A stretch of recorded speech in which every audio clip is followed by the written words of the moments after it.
All right, welcome back. Fade to Black. It's Thursday night. It is Fader night. Open lines all night long. There's a lot of stuff to discuss tonight inside of our community. And it's all about the UFOs, paranormal, supernatural, time travel, conspiracies, ghosts, life after death, your experiences, your contact, all of that. Anything that you would like to talk about. And, of course, current events, music, food. It's your show. It's your conversation. So with that, let's go straight to the phones. The call-in number is 747-228-2051. Let's see who's up first. Hi, you're live on Fade to Black. Who's calling? Hi, this is Dennis from Tennessee. Dennis from Tennessee. How are you, Dennis? Pretty good. I love being the first caller. Every time I call you, I'm the first caller. Yeah, that's pretty cool. It's pretty cool. How are you tonight? What's going on? Okay, well, I just wanted to say thank you very much for, I told you about the Emerald Tablets, about watching it a couple of times. Okay. And then Karen Reese was on, and I got through to her and the Young. And as soon as she told me that, yes, I really did watch your show more than once. When was on YouTube. But whenever she said that, she also mentioned something about hearing voices. I have never in my life, I haven't even told my son, and my young son, I tell everything. I mean, everything. I didn't even tell him I heard voices. And I just want to say thank you, because she opened up a floodgate that, well, it's not closing. Very cool, Dennis. Very cool. And, thank you for supporting the show and being here and listening and taking the time to call in. I really appreciate it. All right, I do have one for you, Des. First thing I thought of whenever she said that. What's that? Something I heard one of your other people say about owls. Right. I guess I really should have thought about it before. I was in Pennsylvania when I lived there in a little town called Burristown. And there's this one place called Crane Lake. I think everybody has one.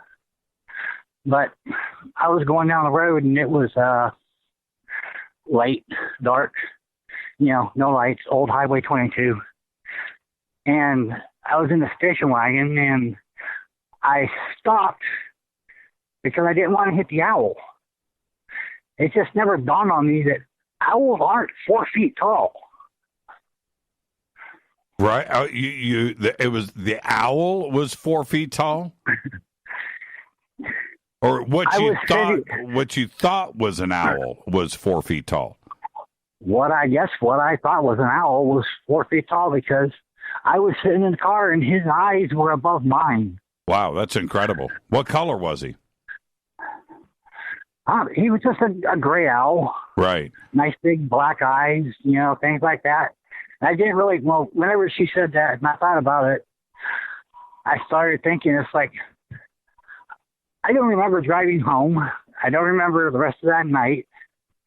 I kind of just woke up the next morning. And I didn't think nothing of it. Yeah, there is, I'm trying to think of the author's name. We've had him on the show a couple of times. He wrote a book about owls and UFOs and the paranormal. And it's a pretty incredible book. Somebody would have to post it up in Twitter. I'm trying to think of his name. Anyway, there's another interesting twist to this. And thank you, Dennis. And enjoy the rest of the show. Thank you so much. Thank you. Have a good day. Yeah, you too. There is for me, there's an interesting twist to this, and I'm going to get to it in just a second, and which is that I don't think, after all of the conversations with owls, I don't think, because I've stopped and I've actually thought about this. Are you ready? Yeah, Mike Cleland. There you go. Thank you, Dan. Mike Cleland, his book. I've never seen an owl. I stopped and I thought about this. Now, Rita and I have an owl story, and I'm going to get to that in a second. The Messengers. Thank you for that, Lucinda. Mike Cleland, the Messengers. I've never seen an owl. Never seen an owl in person. I don't think remember seeing one in the zoo. I don't think I have seen an owl. And so isn't that a trip? I don't think I have. I don't remember ever seeing an owl. Right? Okay, so there's that part. And then there is Rita and her owl ring. And I'm just going to share this with you. Rita was walking to her car in a parking lot, in an empty parking lot. And as she's walking to her car, which was actually a pretty good distance, she sees something on the ground, and she walks up to a big parking lot, and she looks down, and it's a ring, and it's a gold ring. And she picks it up, and it's an owl. And we still have it. Rita, post the picture of the owl ring. I know you have it. She's listening. Post the picture of the owl ring.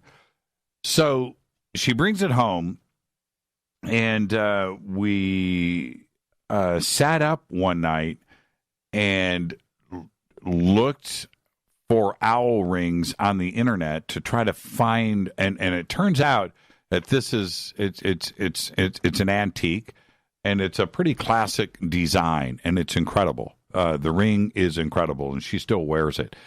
But that led us down. This is years ago.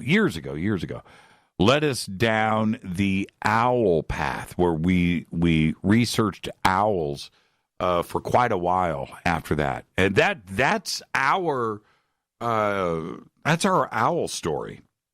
This ring found her, and it's incredible. Rita, you should take it to Contact in the Desert or Soul Tech and show everybody the owl ring, because it's insane. And what we ended up doing when we looked up different images of owl rings, we found some that were nearly identical. You have to see it. Rita, post it up. I know that you've got a picture of it there somewhere. So, yeah, I've never seen an owl in person. I just don't. I had to just pick my memory apart, and I don't ever remember seeing an owl in the woods, UFO sighting, flying. No, I've never seen an owl. Let's go back to the phones. Hi, you're live on Faded Black. Who's calling? This is Nathan in Ohio. Hi, Nathan. How are you? I'm doing pretty good. What's on your mind? I wanted to get your opinion on, I just recently got in contact with Daryl Sims. Uh-huh. About my experiences. I sent him one email and he responded to it. That's what I really mean. I haven't corresponded much with him. Right. And I wanted to get your opinion on whether or not that was a good direction to go in if I'm trying to understand this more. Hey, Daryl's he's one of the most educated and informed and well just full of knowledge. So when it comes to this kind of stuff, Daryl is a great guy to reach out to. So that was a pretty good choice. That's cool. Also, with I thought it was kind of synchronistic that you had Barry Littleton on yesterday, and then Coast had Daryl Sims yesterday. So you kind of get both views of what's going on. Mm-hmm. And I think I've had experiences I could call positive, but I've also had a lot of negative experiences, and not just because it's frightening or terrifying, but just because of the content of the information a lot of the time. Right. Yeah, well, right back to Daryl, respond, and get some correspondence going and let him know what's happening. And he's a good guy, Nathan. Good dude. Real good dude. All right. Thank you, Jimmy. Thank you, Nathan. Enjoy the rest of the show. I will. Thank you so much. And, Daryl Sims, right there, on point. And I remember one night when he said, you need to be, I think you're a perfect candidate for a regression. And you should go. I was like, man, you know what? If I do, Daryl, you'd be the guy, but I'm just not going to do it. I am just not going to do it. Okay, Rita, post the picture of the owl ring. Post the picture of the owl ring. See, I'm texting. I don't know if she's in her office or where she is at.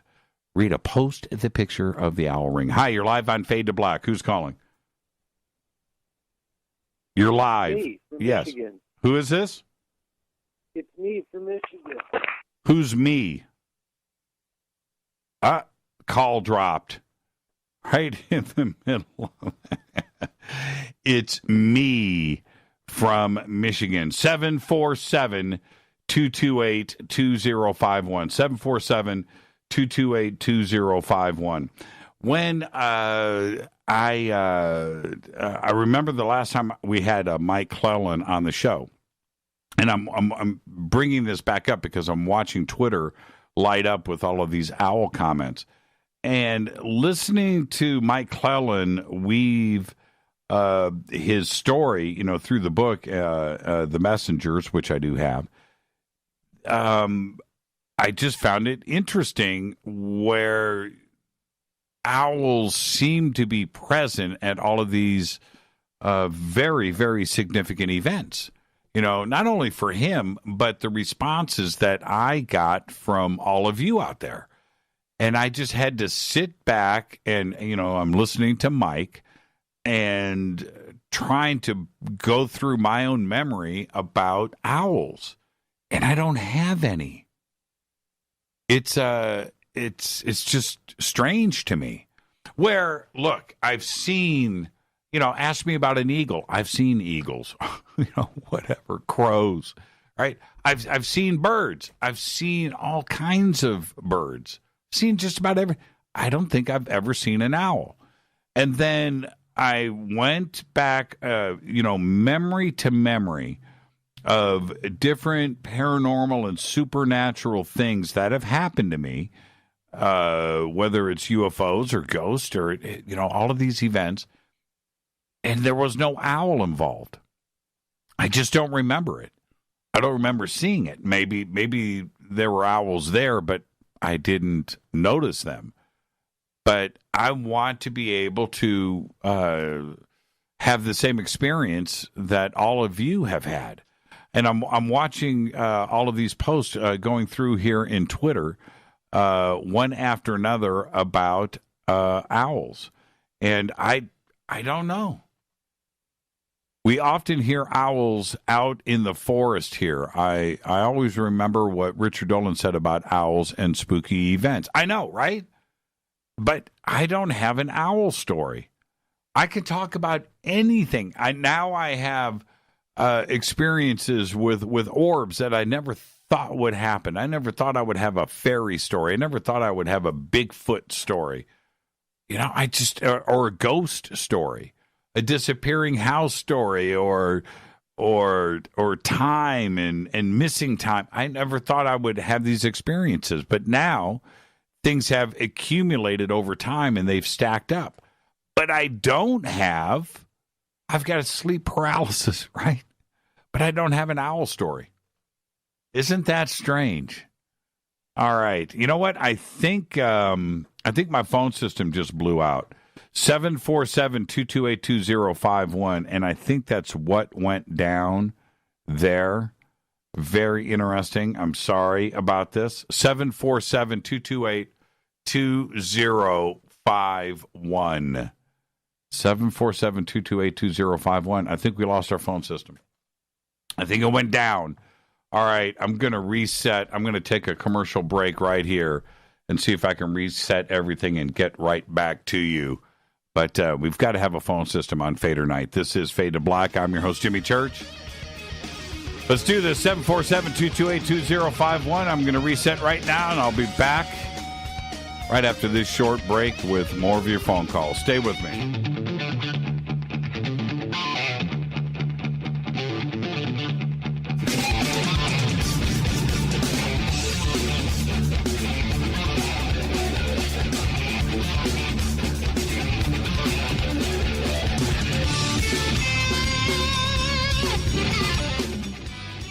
All right, I'm back. But all the calls that were there are now dropped. I don't know what's going on. Man, oh man, oh man. All right, let's do this until the top of the hour and see what happens. 747-228-2051. And everybody that was just on hold, all of you, try to call back and tell me what you're hearing on your end. I don't understand. Everything was just lined up, and I came back off a break, and blip, blip, blip, blip. They all dropped back to back together. So I don't know. I thought it was fine. Oh, I'm looking at tweets here. 222. Yeah, if the calls keep dropping, we'll do a Twitter AMA. All right. Yeah, we could do that. I'll do that. Take questions from the sandbox, and we'll see what happens. Okay, let's see here. Let's try to bring in some more calls. I don't know. Let's see. Hi, you're live on Fade to Black. Who's calling? This is John Clark from Lynn, Mass. Hey, John. How are you? All right. So you got through. Okay. Well, okay. Let's ignore what happened when you called in. But what's on your mind tonight? I'm a third-degree high priest in paganism. Okay. I'm not sure. I'm not sure what that means. What does that mean? I've been studying the occult since I was 12 years old, and I am now 38. Okay. Okay. Continue. I actually had a question. I actually had a friend of mine call in about shadow people. Okay. And I'd like to talk about shadow demons, which are completely different. Okay. Could be turn me down in the background, whatever that is. Yeah, that was my friend. Okay. All right. So what's a shadow demon? Basically, a shadow demon is a negative entity that is kind of like a shadow person in appearance. But in reality, it's actually a demon basically feeding on a person until they feel so much depression that they want to kill themselves. Oh, okay. Is it, when you say demonic, is it like religious demonic, like demons from hell? More along the vague terminology. Which is basically just negative entity. Okay, and where do they come from? I would say they come from any place that negativity comes from. The human soul, hell, whatever you want to call it. Is it okay? Is it the soul of a dead person when you say soul? Technically, demons have never actually been human, so they're not really a soul. They're more just a negative entity. And do you know where they, like I said, where do they come from, though? They have to be generated from somewhere. I think they're actually generated from multiple different things. Like, I know people with addiction issues end up with them more often than not. So I think they actually come from the person's soul as well as other places.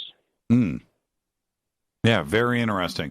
I've thought about it a lot. trying to resolve in my own mind where they come from, and I guess more along the lines of when we're getting into some type of interdimensionality or the possibility of coming from another dimension. And I've never really thought that it was like lost souls or people, but when you come into a possession or something like that, that maybe it is something that exists, but in a parallel world next to ours. But I really don't know. I have no idea. I mean, I've been doing house blessings and things like that since I was probably like 20 years old. Doing like different things like sage and white candles and positive energy type stuff. And when it comes to anything demonic or what someone else thinks is demonic, you basically get rid of it the same way. You basically pump positive energy out of negative and cancel it out. I sage all the time. You know why I sage? I don't think I'm not saging because I'm afraid of, entities or things like that. I sage because it smells good. I'm serious, too. Yeah. I'm serious. Well, thank you for the advice, John, and keep doing what you're doing, man. And thank you so much for the phone call. All right. Have a good night. Blessed be. Right on. And I've got to take a break right here. That's, over at KGRA. They're going to go into a commercial break right now. So I've still got to do that. I'm going to take a commercial break. I'll be right back. It looks like the phone lines are up and running. That's a good sign. This is Fade to Black. I'm your host, Jimmy Church. We'll be right back. Stay with us. You're listening to a preview of Fade to Black. To get the full episode, go to jimmychurchradio.com. and get our podcast. Click on the podcast banner or sign up in the membership area for downloadable MP3s. Everything commercial free.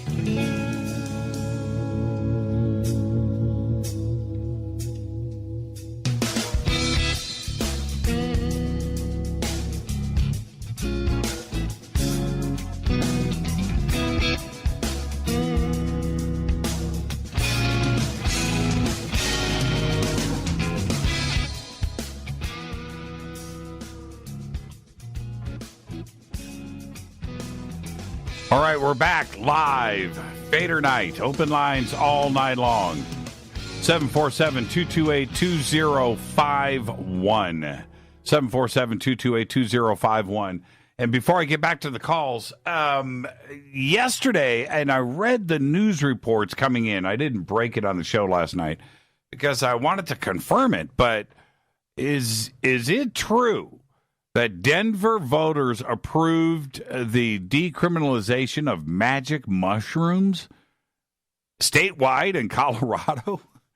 And I was I didn't know if it was Denver or if it was Colorado proper, and I started reading through this today. So I want to hear from you guys what is actually going on there, because I see that it was the lowest law enforcement priority in the city and county of Denver, psilocybin mushrooms. Absolutely insane to me. Okay, all right. The phone lines are now working. This is incredible. So I'm putting everybody on hold. It's going to go silent. And wow, okay. Yeah, I think we worked through that bug. Let's go back to the phones. Hi, you're live on Fade to Black. Who's calling? All right, yeah, man. This is Dave in South L.A. Hey, Dave in South L.A. How are you, man? Oh, I'm doing good. How about yourself? Well, I'm wondering how much sage you're burning right now as we're talking. I don't got any. I got my incense going. Yeah. I'm not burning any sage today. I found a little bit outside, but I just live in that kind of community where you buy stuff. But not much sage today. I've been on that sandalwood incense that I had before. Right. And so I've been using that a lot, and some dragon's blood. But other than that, I wanted to just talk a little bit about synchronicities that have been popping up. I don't know, they've just been popping off the chain for me, and I don't know if this has anything to do with Pluto being retrograde, but apparently that is a window of time for transformation. And I put it up on Twitter. There's a little excerpt from a graphic novel. And when I saw it a couple of days ago, somebody posted this. I said, this is the story of my life. It looks like you in the picture, by the way. You knew I was going to say that. But it's exactly what I would say. You know, we all cousins. Right. But guess what I found on a street corner about 3 days prior to seeing this? I'm going to say... notebook. Oh, really? A notebook, and guess what the topic is? What's that? Afrocentric metaphysics. No. Seriously? I'll post a pic in a minute. Whose notebook? Is there a name? There's no name that I can discern on it. I don't want to go through the whole damn thing, invade somebody's privacy. So I'm just going to put up a page, slap it up on a couple of local sites, and then if anybody claims it, fine. If not, what's going to have to happen is what happens in the story, Yeah. Yeah, that's crazy. That is not far from the truth of what happens down here. Yeah, that's crazy. So, that's crazy. Yeah. And the other thing I wanted to ask you about is if you know anything about the timing of the Notre Dame fire coinciding with Beltane and Jacques de Molay and the energetic lines that pass through Paris, what that exactly might mean for the big picture in terms of feng shui and energetics functioning. Yeah, I read. Yeah, I expected that to happen. The different researchers and the people that have knowledge of that throughout Europe, and that would spend the time to put all of that together. And I did read some of it out there. I find it very interesting. I really do. And the other part of it, David, seriously, is the other attacks that are going on around the world. That's also part. Yeah, of that window of time that all these things happen. Yeah, it's There's very also that mosque fire. The mosque fire, and where exactly? What is the significance of that site as far as relating to historically? Somebody said it was related to the Templars, where they were founded. That's right. Well, it's on it's behind the wall in Jerusalem, and but there was another mosque that was the largest mosque in Saudi Arabia, right? Isn't that? I could have it wrong now, but there was, I believe there was two.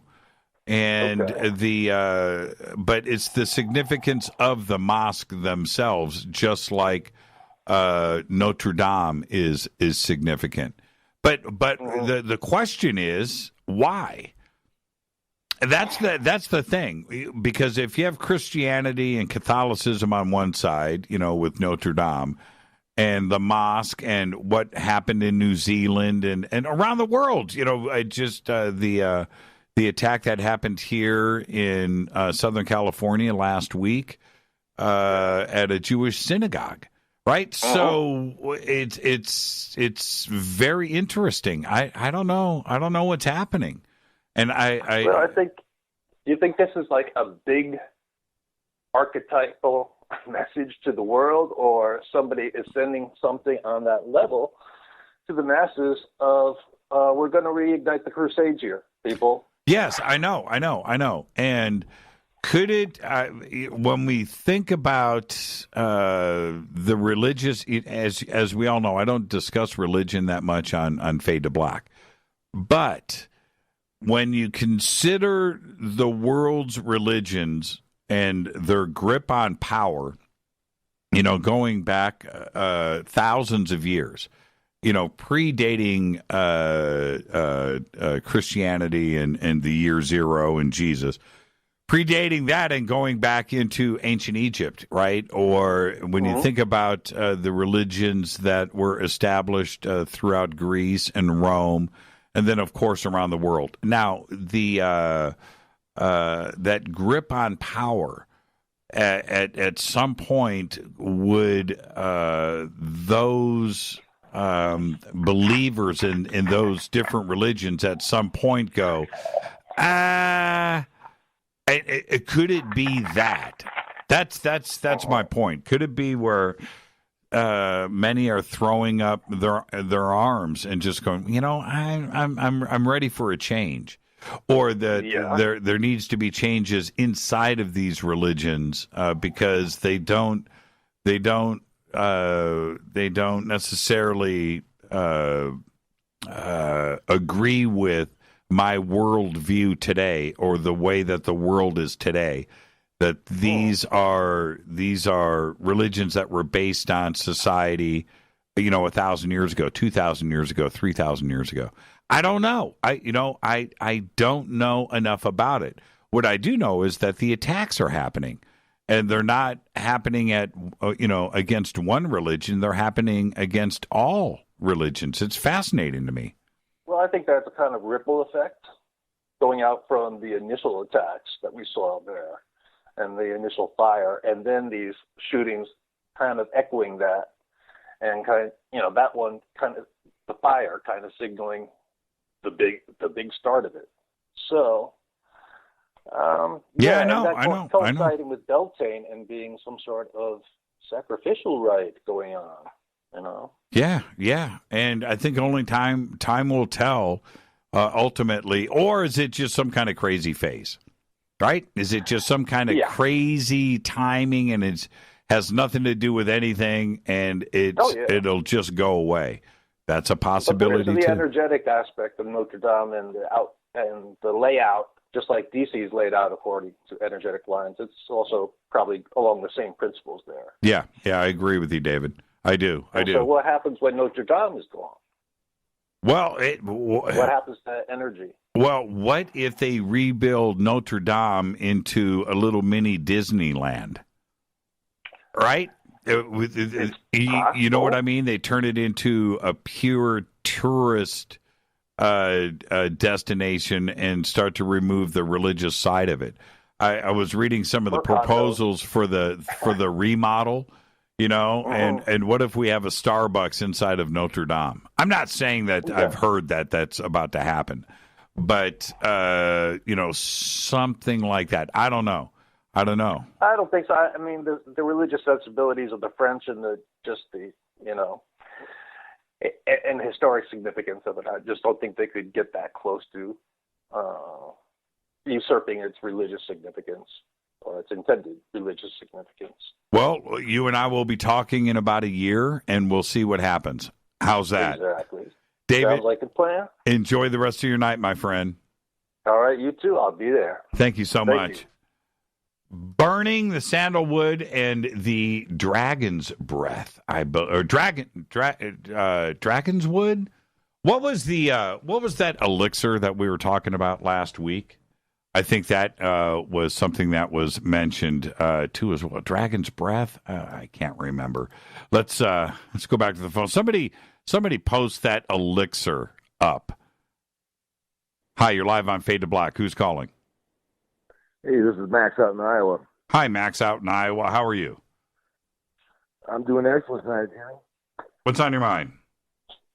I was going to tell you guys about a story out in Washington State. That's where I grew up at. There was a bunch of buddies of mine talking about all these weird lights in the sky they were seeing. I was seeing some videos they had. And at first I was a little speculative. But as a couple months goes by, I start seeing these things that they're talking about. So we got some night vision out. We started looking at. They look kind of like a little floating jellyfish up in the sky. A couple days goes by, and my wife's telling me she saw them, and they started chasing the car home. So I was a little taken aback by that.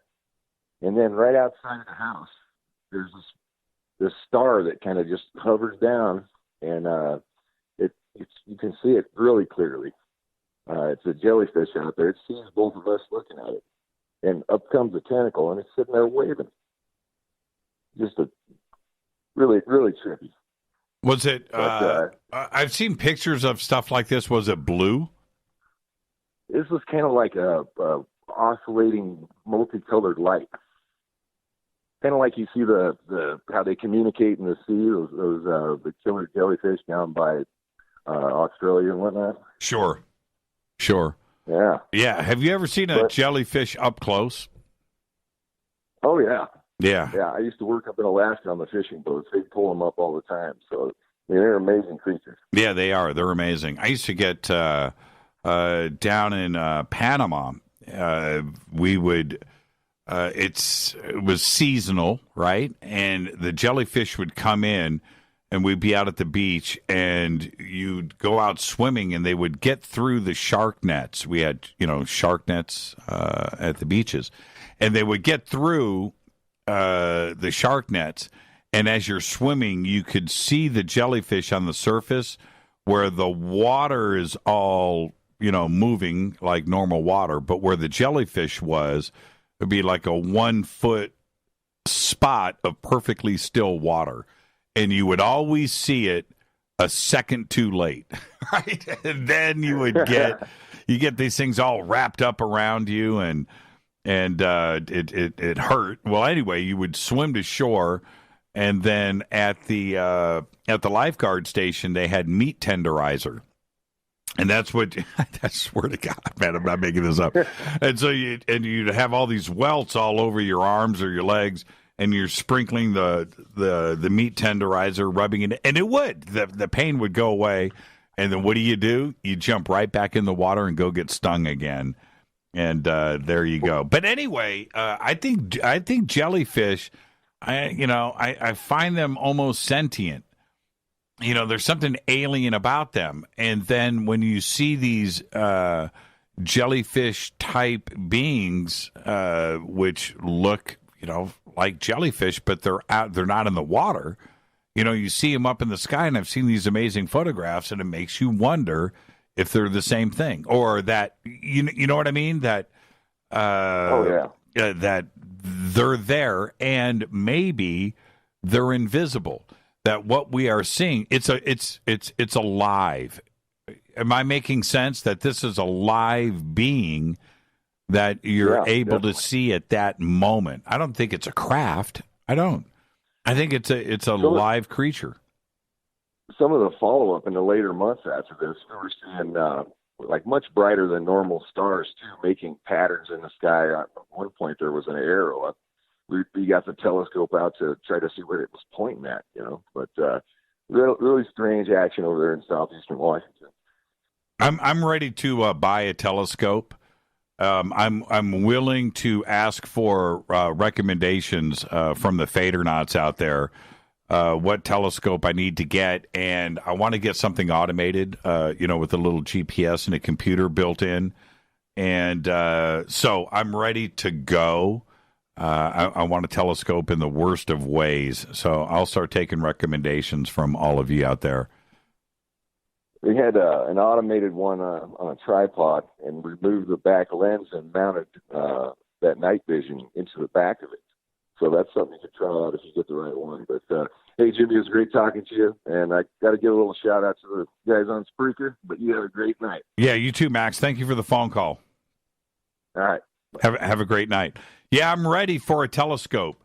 So any of you out there that have a telescope that you can recommend, look, I'm not going to go and spend thousands of dollars or anything like that, but something cool with some automation on it, because I don't want to take out books and guess what I'm looking at and all that kind of stuff. I want something with some automation.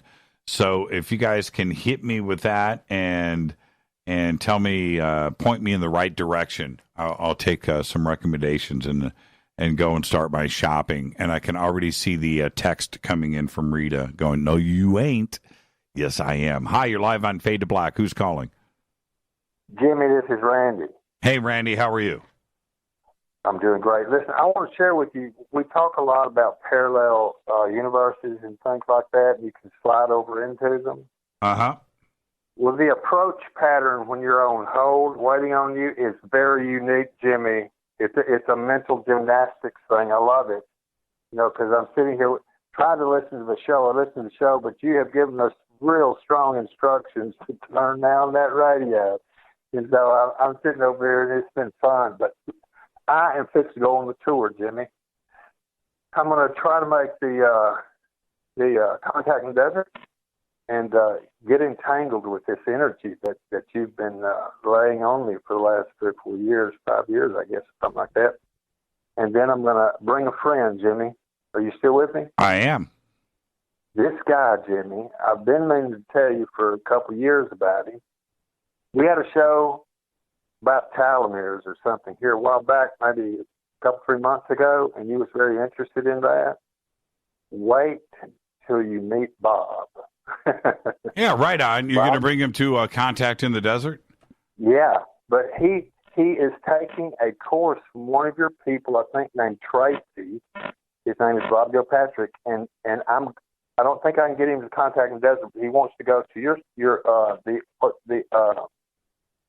the next one. Soul Tech. You're going to bring him to Soul Tech. Yeah, that'll be cool. I'm going to bring him to Soul Tech, and you will just be floored. Now, when he talks about traveling, he's not talking about around here. I think that he grew up around General Stubblebine, who and his father was a Rhodes Scholar or something in orgonomy, which is plant study.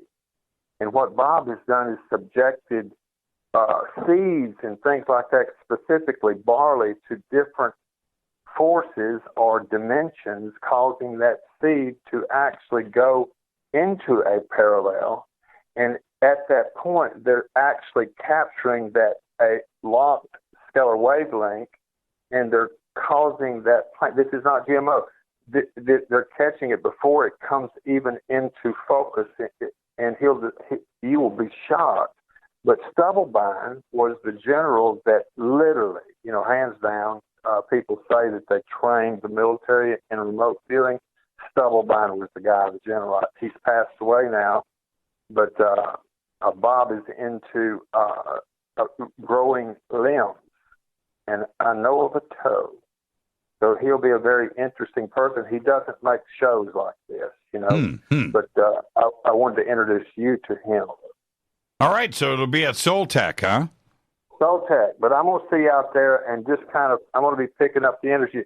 I'm starting this tour with a real interesting one next weekend with Rex in Denver with the League Project. Now, this is like going from zero to advanced class from Jumpstart, but I'm going to start right there next weekend with a bunch of really good, interesting content, I'm sure. And then I'm going to slide over to the West Coast and see y'all at that Contact deal, the next one. Yeah, right on.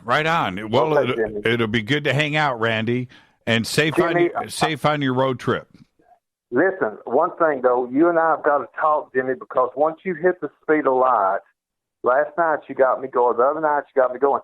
There is a different dimension that takes place, the process, once you start trying to approach warp 2. But we'll talk about that, because it isn't relative after you pass light speed, or at least there's some theory that says it's not. But that envelope I'm telling you about would stabilize it. We'll talk. Thank you so much, Randy. Behave and be well. Bye, Jim. Okay, bye. Yeah, right on. The speed of light. The speed of light. I'm going to be talking about that tomorrow on my little live stream on YouTube. So come and check that out. The concepts of the speed of light, things get really, really interesting. But we need to, I'll be talking about this tomorrow, but we need to understand something.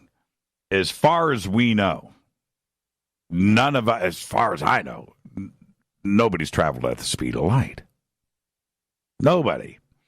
The concepts of the speed of light, I don't think were ever really grasped until Einstein and the general theory and the special theory of relativity.